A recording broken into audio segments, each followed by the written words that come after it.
Season's greetings, listener. Penny and Sparrow here reporting live from the tip-top of the North Pole, and brr, crap, it's cold out.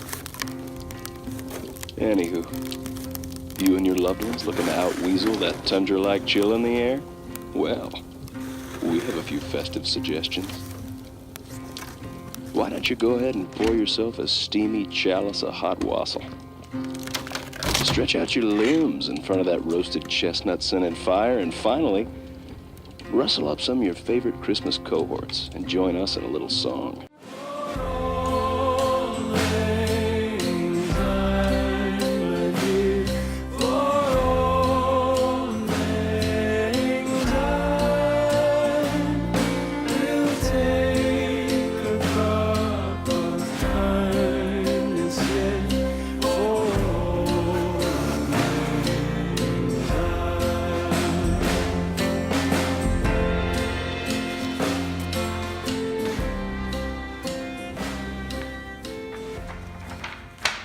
Dear JDRF, this is my love letter to you. I figured on a snowy day and Valentine's Day being this week, I'd finally sit down and confess my love for you all.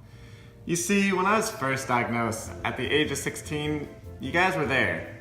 I'm not quite sure how it all happened, but you were there. You were that initial community for me. I ended up getting involved in a local chapter, did some races for you guys, a 5K, ended up on your New York City triathlon team. If you ever meet someone that's running or training for something, ask why they do it, ask why they train, what motivates them. I am so happy to be part of Team JDRF, helping to find a cure for type 1 diabetes, being supported by WeWork. And overall, as I've traveled across the US, I've managed to keep those connections, stopping by offices in San Diego, but also passing through Colorado and learning what you all are about. And that's what's amazing. That when a family is diagnosed, it's obviously the most traumatic time. Yes. And you feel like you're on an island and everybody's speaking a different language. And so because JDRF was started by two moms who just wanted to help people, this program was a grassroots program too. So it started with families going into the hospitals when they knew that there was another child diagnosed and giving them anything, something, giving them hope that there's a community and that it's okay and that this is kind of the new normal, but this is how you deal with it. So that's still what the connections. And you see, the thing is, things escalate when you're with an organization like that. You know, one day showing up to the JDRF Promise Ball and seeing $2 million at least raised overnight. And that makes me feel like I'm part of something larger. All right, official end of the JDRF Promise Ball. I believe $2 million was raised, which is absolutely insane. Today was magical, and good night, everyone. But the thing is, you guys are starting to lose me. Now, I wanted to take all of my experience from the last 2 years, from biking across America and then traveling across America, and give an unfiltered love letter to every organization.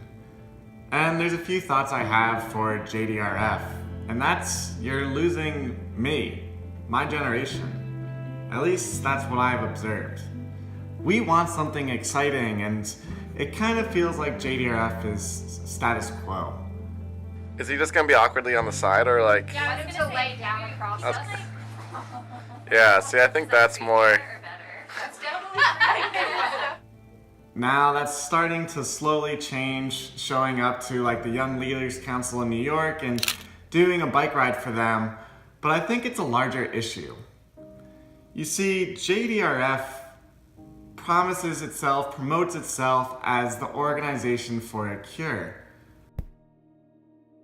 But you're so much more than that. You're not about just a cure. You have programs like TrialNet where they're doing screenings to figure out the risk for siblings and those related to people living with type 1 diabetes and their risk to develop type 1 in the future. You have physical locations in places, which is huge. When you pass through a town or a city, you guys actually are the ones with offices. And I think only focusing on a cure is gonna start hurting you all. Because my generation, we actually like numbers. We like diving into things. And it's no surprise when reports start going around, and I'll leave one linked below, that people start questioning whether their involvement with an organization like you on a national level is the right thing to do. And I think when you're only promoting that you're only a cure, but you're really so much than that, then that hurts you guys. And kind of something along those lines is that if I'm giving honest advice and giving that tough love, is when are you gonna drop the juvenile in the Juvenile Diabetes Research Fund? If there's one thing I've learned about the type 1 diabetes community, is that we come at all ages, we come at all different ethnicities, different locations, we're around the world. But one thing is that we're not juveniles. I wasn't diagnosed as a juvenile, and neither were my friends like Peter, who's diagnosed late into his life. It's gonna be a branding issue for you guys, and every day that I talk about the Juvenile Diabetes Research Fund, it feels like a contradiction. It feels like here I am out here advocating to make sure people know that this isn't just a child's disease, and I live with this throughout my adult life. And so I'm interested to see when JDRF will just be the Diabetes Research Fund, the DRF. I would encourage you guys to continue collaborating with creatives. I think one way that people are going to start learning more about your programs is examples like Stacey Adams' podcast. She is a mom of a type 1 diabetic, and what's amazing about her podcast and who she brings on is that she will have a core story, someone who's from our community, but then integrate and incorporate things that you guys are doing, things that other communities are doing, and I love that. I think when people pledge to you, when they pledge to JDRF, they want to know that their money's going somewhere. And you guys have so much that your chapters need to specialize and focus, but you guys need to do a better job communicating. Communicate outside of those walks that are focused about cure, and really, really, really try to have multiple touch points on what you all do. Because I wouldn't have the community, I wouldn't have the way I feel about this disease without JDRF. I still am involved, I still show up. My mom's involved, she volunteers for you all. When I'm here in New York, I show up at the YLC. But this is just that tough love that if you guys really want to focus on the future, my observations from biking across the US and staying in the homes of over 50 people is that this isn't just my voice, this is the voice of the nation. And I just encourage you guys to take it seriously because I love you. And also, thanks for all the incredible, amazing work that all of you do. It's crazy. That's all.